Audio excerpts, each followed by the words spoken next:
Hello investor, welcome to our channel. आज हम video में जिस स्टॉक के बारे में बात करने वाले हैं वो उसका नाम है HFCL। HFCL एक टेलीकॉम कंपनी है।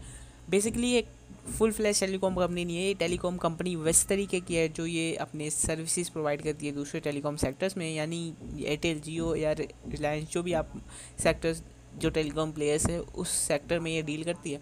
कंपनी का जो बेसिक अगर मैं बताऊं तो कंपनी अभी 80 रुपये पे चल रही है। उसके बाद यहाँ से 80 रुपये के बाद यहाँ पे 11 करोड़ का मार्केट कैप है कंपनी का मार्केट कैप के अकॉर्डिंग कंपनी के जो पी है वो है थोड़ा 35 का ज़्यादा मेरे को लगता है। लेकिन ये कंपनी भी एक सेक्टर में डील करती है जहाँ पे और कोई इसका कॉम्पिटिटर नहीं है। इसकी वजह से ये पी आपको 35 का मिल रहा है, वो शायद अभी अंडर वैल्यूड मिल रहा है। यहाँ पे अगर मैं बात करूँ कि टेक्निकल में कितने परसेंट रिटर्न दे चुकी है कंपनी, तो आपको यहाँ पे दिखाई देगा टेक्निकल में कि कंपनी ने बहुत अच्छा रिटर्न बना के दिया है अपने पास्ट शेयर होल्डर्स को। यहाँ पे आप देख सकते हो 6 महीने में भी 63% का रिटर्न यहाँ पे कंपनी ने बना के दिया है अपने शेयर होल्डर्स को। अब बात करें यहाँ पे कंपनी कौन कौन सी सर्विसेज प्रोवाइड करती है, तो आपको यहाँ पे देखने को मिलेगा प्रोडक्ट्स और सर्विसेज में। उसके बाद एक इंडस्ट्रियल सर्विस भी है इनकी, जो इंडस्ट्री को टारगेट करके देती है। वो टेलीकॉम और रेलवे में भी अपनी सर्विसेज देती है। रेलवे में भी इंफ्रास्ट्रक्चर ज़रूरत पड़ता है टेलीकॉम का, ब्रॉडबैंड का या केबल्स का, फाइबर केबल्स का, जो कि ये कंपनी प्रोवाइड करती है। स्पेशली बात है फाइबर्स, जो ऑप्टिकल केबल्स है, जो अभी ब्रॉडबैंड जो लग रहे हैं उसमें इस कंपनी का बहुत बड़ा रोल है। कंपनी अपने नेटवर्क के थ्रू बहुत ही ज़्यादा इजीली ये चीज़ें कर पा रही है। कंपनी की बात करें तो अभी कंपनी के जो पोर्टफोलियो में बहुत सारी चीज़ें अब मौजूद है, जिसमें से आपको बताऊं तो ऑप्टिकल फाइबर मौजूद है। उसके बाद माइक्रो जो रेडियो कंट्रोलर्स होते हैं जो टावर्स पे लगते हैं या जो आपको यहाँ पे लाइंस में लगते हुए नज़र आते हैं, वो भी ये कंपनी प्रोवाइड करती है। कंपनी ऑलमोस्ट सारे टेलीकॉम पार्टनर के साथ काम कर वजह से मैं इस कंपनी में बुलिश हूँ वो है 5G।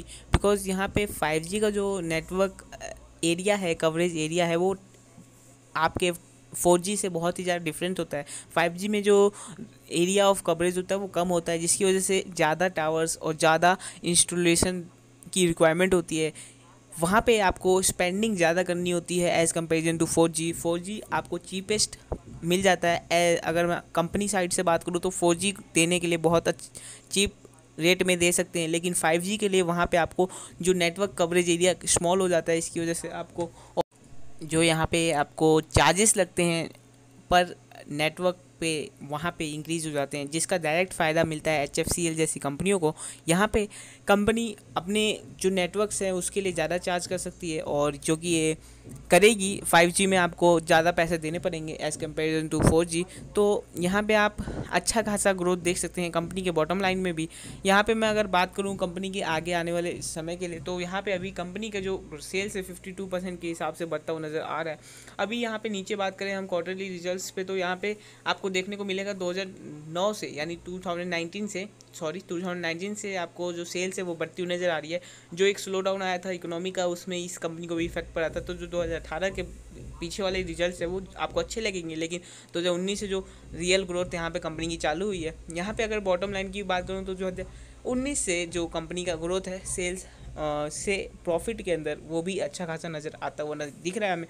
यहाँ पे अगर मैं बात करूँ कंपाउंडेड की, अब यहाँ से अगर मैं ईयर बेसिस पे अब कंपाउंडेड सेल्स ग्रोथ आपको बताऊँ, तो यहाँ पे आपको देखने को मिलेगा कि कंपनी का अच्छा खासा ग्रोथ था 10 साल में, लेकिन पिछले 5 साल में अच्छा ग्रोथ नहीं है, जिसकी वजह से आपको प्राइस में भी यानी प्रॉफिट ग्रोथ में भी देखने को मिलेगी वो कमी। और उसके बाद यहाँ पे अगर मैं बात करूँ तो 3 साल से और TTM में बहुत अच्छा ग्रोथ हमें देखने को मिला है। इसी के कंपैरिजन में अगर मैं बात करूँ तो प्रॉफिट ग्रोथ में भी एक अच्छा हमें जंप मिला था 10 साल में, लेकिन वही 3 साल में अभी 13% ही रह चुका है। TTM में बहुत अच्छा ग्रोथ देखने को मिल रहा है 167% का, जो कि बहुत ही ज़्यादा अच्छा है मेरे कंपैरिजन में, क्योंकि यहाँ पे जो कंपनी टेलीकॉम आई है जियो, उसकी वजह से बहुत ज़्यादा कंपटीशन और बहुत ज़्यादा स्पेंडिंग बढ़ चुकी है कंपनियों की। अगर मैं बात करूँ नीचे, और अगर कंपनी का जो हम अगर कैश फ्लो की बात करें तो कंपनी के पास कैश फ्लो नहीं आ रहा है, जिसका एक मेन रीज़न है कि कंपनी का जो बिलिंग साइकिल है वो अच्छा नहीं है, और जिसकी वजह से कंपनी के पास कैश फ्लो उतना मेंटेन नहीं रह रहा है। तो अगर आप कैश फ्लो वाले कंपनी ढूंढते हैं तो शायद आपको ये कंपनी नहीं लेनी चाहिए। अगर आप कैश फ्लो को बहुत ज़्यादा इंपॉर्टेंस देते हैं अपने फंडामेंटल में, तो आप शायद इस कंपनी से दूर रहें तो ज़्यादा बेटर रहेगा। ROC आपको बता दिया 19 और 20 के बीच में रह रही है कंपनी की, जो कि बहुत अच्छी बात है। शेयर होल्डिंग पैटर्न्स की बात करें तो शेयर होल्डिंग पैटर्न्स भी कंपनी में प्रमोटर्स ने अपनी बढ़ाती हुई नज़र आई है। तो आप यहाँ पे देख सकते हैं 2018 से जो शेयर होल्डिंग पैटर्न्स था उसमें यहाँ पे बढ़ोतरी हुई है, और अभी फ़िलहाल 42 का जो शेयर होल्डिंग पैटर्न्स है वो आपको नज़र आ रहा है। 42% आपको कंपनी देखती हुई नज़र आएगी। FII और DII दोनों ही अपने होल्डिंग्स यहाँ से बढ़ाते हुए नज़र आ रहे हैं, और ये बहुत अच्छी बात है यहाँ पे कंपनी के लिए। लेकिन यहाँ पे अभी आपको एक और चीज़ देखनी पड़ेगी, कंपनी का प्राइस एक्शन कैसा है, उसके हिसाब से आपको यहाँ पे एक्शन लेना होगा। बिकॉज जो ये शेयर होल्डिंग पैटर्न है ये आपको बता सकता है कि लॉन्ग टर्म में कैसा है, लेकिन अगर आप शॉर्ट टर्म प्लेयर हैं तो आपको इसमें प्राइस ज़रूर देखना चाहिए। तो अब आते हैं कंपनी के स्टॉक प्राइस के ऊपर, कैसा वो स्टॉक प्राइस आपको परफॉर्म करता हुआ दिखेगा और कौन से ऐसे टेक्निकल लेवल्स है जो आपको ध्यान रखने होंगे। यहाँ पे आ गए हम स्टॉक के ऊपर। अब यहाँ पे चार्ट देख लेते हैं कंपनी का। कंपनी में हाल फिलहाल में एक आपको गिरावट नज़र आएगी, बिकॉज यहाँ पे इसने ट्राई किया था अपना ब्रेकआउट देने का, लेकिन वहाँ पे एक फेल रहा वो ब्रेकआउट, जिसकी वजह से यहाँ पे करेक्शन आपको देखने को मिल सकती है, और भी यहाँ पे नीचे आपको आता हुआ स्टॉक दिखता हुआ नज़र आएगा। यहाँ पे मैं आपको लेवल्स बताना चाहूँगा, जो आपको लेवल्स बहुत ज़्यादा ध्यान देने हैं। एक जो आपको लेवल ध्यान देना है वो 75 का, और ये स्टॉक हमारे पोर्टफोलियो में भी अवेलेबल है 75 के एवरेज प्राइस पे। यहाँ पे आपको 75 का एक लेवल ध्यान देना है। उसके बाद 73 का, 73 अगर ये नीचे आता है 73 से तो आपको 70 का 69.50 का लेवल आपको ध्यान रखना है। उसके बाद नीचे आता है तो आपको वेट करना है, क्योंकि ये 64 और 64 के बाद यहाँ पे आपको 58 आता हुआ नज़र आ सकता है। तो उस लेवल्स का भी आपको वेट करना है, वहाँ पे आपको एवरेजिंग करने में मदद मिलेगी। आपका एवरेज डाउन कर सकते हो आप वहाँ पे ऐड करके अपनी पोर्टफोलियो में। यहाँ पे आपको जो स्टॉक है उसका प्राइस एक्शन आपको बहुत अच्छा देखने को मिलेगा इन फ्यूचर। मैं आपको शॉर्ट टर्म की कोई राय नहीं देने वाला हूँ इस स्टॉक के अंदर, क्योंकि शॉर्ट टर्म में ये बहुत ज़्यादा रनअप कर चुका है। यहाँ थोड़ी करेक्शन आपको मिल सकता है, या ज़्यादा से ज़्यादा आपको, मेरे को यहाँ पे जो फील हो रहा है यहाँ पे टाइम करेक्शन देखने को हमें मिलेगा वापस से। टाइम करेक्शन देने के बाद ये कंपनी वापस से यहाँ से रनअप देना चालू करेगी। जैसा कि आप देख सकते हैं लॉन्ग टर्म में ये कंपनी ऑल टाइम हाई पे पहुँच चुकी है। यहाँ से आगे जाने के लिए कंपनी के बहुत अच्छा वॉल्यूम होना ज़रूरी है, जिसकी अकॉर्डिंग हमें वॉल्यूम देखने को नहीं मिल रहा। और यहाँ पे आपको मैं अगर कंपनी के जो प्लान्स आपको विजन्स दिखाऊँ वापस से, तो कंपनी 4G में लीडिंग है इंडिया में। तो आपको ध्यान रखना होगा कि 5G में भी ये कंपनी लीड करने वाली है इंडिया को, बिकॉज जो टेक्नोलॉजी और इंफ्रास्ट्रक्चर कंपनी के पास पहले से मौजूद है वो शायद ही कोई और दूसरी नई कंपनी आते ही डेवलप कर सके। तो आपको ये ध्यान रखना है जो भी 5G के डेवलपमेंट्स होंगे, जो भी प्रोजेक्ट्स मिलने वाले हैं वो इसी कंपनी को वापस से मिलने वाले हैं। जो भी कंपनी इस सेक्टर में घुसना चाहेगी उसको इसी कंपनी के सहारे आप आगे जाते हुए देखने को मिलेगी। तो ये एक अच्छा कंपनी हो जाती है मेरे नज़र में टेलीकॉम में इनडायरेक्ट प्ले करने के लिए।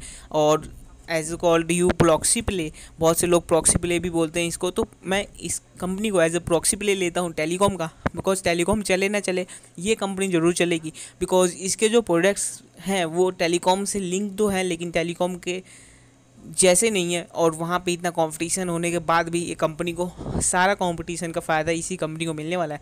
तो मेरे स्टॉक में पोर्टफोलियो में ये कंपनी मौजूद है, और इस कंपनी को मैं लॉन्ग टर्म विजन के साथ देख रहा हूँ आने वाले 1-2-3 साल के लिए। बिकॉज जिस हिसाब से कंपनी के बैलेंस शीट है, जिस हिसाब से कंपनी का एक्सपीरियंस है इस फील्ड में, उस फील्ड में मैं इस कंपनी को पूरे ट्रस्ट करने वाला हूँ। यहाँ से आपका आगे का डिसीजन होना चाहिए। आप ज़रूर इस कंपनी को स्टडी कीजिएगा और एक बार देखिएगा ध्यान से कि कंपनी आपको लेने लायक है कि नहीं है। और पी पे ज़रूर कंसर्न कीजिएगा। अगर आप पी के हैं, अगर पी ज़्यादा देखते हैं तो आप ज़रूर पी एक बार ज़रूर देखिएगा। कंपनी का 35 का पी है जो कि ज़्यादा है मैं मानता हूँ। और यहाँ से आप इस कंपनी को स्टडी कर सकते हैं और चैनल सब्सक्राइब कर लीजिए। ऐसे ही और भी मज़ेदार इंटरेस्टिंग फ्यूचर ग्रोथ स्टॉक देने के लिए मैं आपको आता रहूँगा हर